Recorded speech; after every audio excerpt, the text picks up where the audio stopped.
બની ગયું જમવાનું? હા બસ જો બની જ ગયું. શું બનાવ્યું આજે? ભાખરી ને કોબી બટેટાનું શાક. વાહ ભાઈ વાહ, તાર જમવાની મજા આવશે.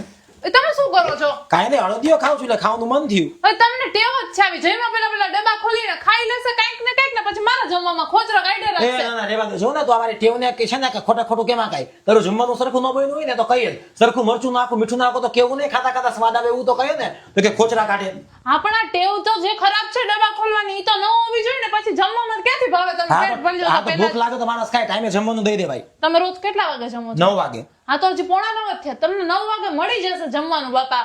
અને આમે તમારી તો ટેવ જ છે એવી. હમણાં 8 વાગે જમવાનું બનાવતી હોત ને તો તમે 7:45 નાસ્તો ખોલીને બેસત. 7 વાગે બનાવતી હોત તો 7:45 ડબરો ખોલીને બેસત. હા પણ તો જમવાનું એવું બધા આવે ને સારું કે બીજું કઈ ખાવાનું મન જ ના થાય. આ તો ખબર જ હોય કે જમવાનું આવું છે એટલે એમ જ થાય કે બીજું પેલા કઈ ખાઈ લઈ. જમવાનું ગમે તારા માટે જ પેલા કઈક ના કઈક ખાઈ લઉં છું. તારું જમવાનું ઠીકઠાક બન્યું ને મારે તને કઈ કેવું નહીં. આ જે કરું તારા માટે જ કરું છું.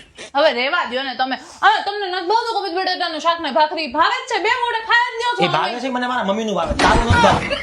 ભાઈ તારી ભાવે જ છે પણ થોડો અળદિયા ખાને તો શું આટલી બધી લપ કરે? ખોટી નથી ખાતા. ચાલો ત્યાં બસ જાઓ મૂકી બસ મૂકી દો હા બસ અત્યારે. મૂકી દઉં. ખોટી બધી વસ્તુમાં લપ કરે.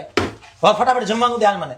દવ જ છું કીધું ને 9 વાગે મળી જશે. જાઓ બેસ જાઓ. હા બસ 9 વાગે સુધી ઉભો છું. ઊભો થાય. ઉભા રહ્યો તો